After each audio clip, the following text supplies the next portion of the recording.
Russians will get a taste of their own medicine, as Ukraine started with the operation to cut off Russian garrison in Kherson.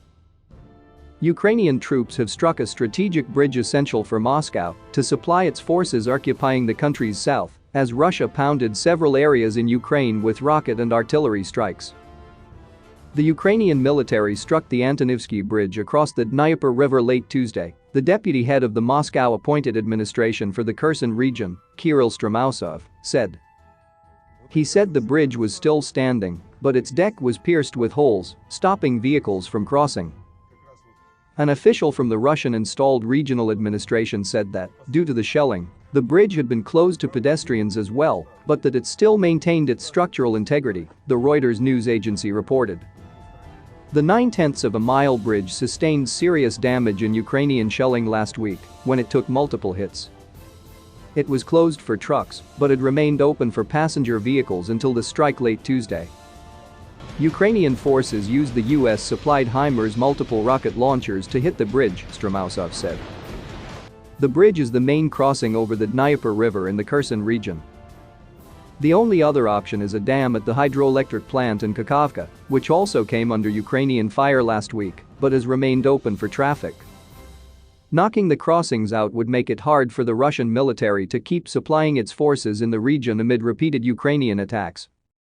Early in the war, Russian troops quickly overran the Kherson region just north of the Crimean Peninsula that Russia annexed in 2014.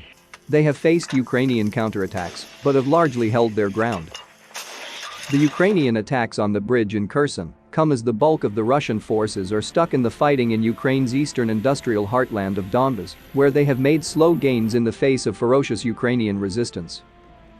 Supplies of US weapons such as HIMARS have helped slow the Russian advances. Russian forces kept up their artillery barrage in the eastern Donetsk region, targeting towns and villages, according to regional governor Pavlo Kirilenko. In Bakhmut, a key city on the front line of the Russian offensive, the shelling damaged a hotel and caused casualties, Kirilenko said. A rescue operation was underway.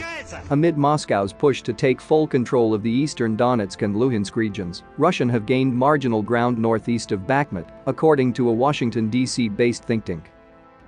Russian forces, however, are unlikely to occupy significant additional territory in Ukraine before the early autumn, the Institute for the Study of War said. Ukrainian President Volodymyr Zelensky claimed Russian military losses have climbed to nearly 40,000 and that tens of thousands more have been wounded and maimed. His claim couldn't be independently verified. The Russian military last reported its losses in March, when it said 1,351 troops were killed in action and 3,825 were wounded.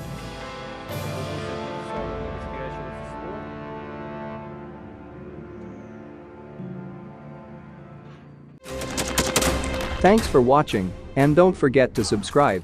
Also, if you want to support Warthog Defense, please become our member and get early access to new videos, exclusive members-only videos, and become administrator in comment section. The membership link is in the description. Rescues every day. We had a guy last week, it's 6 rescues in 6 days. He's doing the job every day.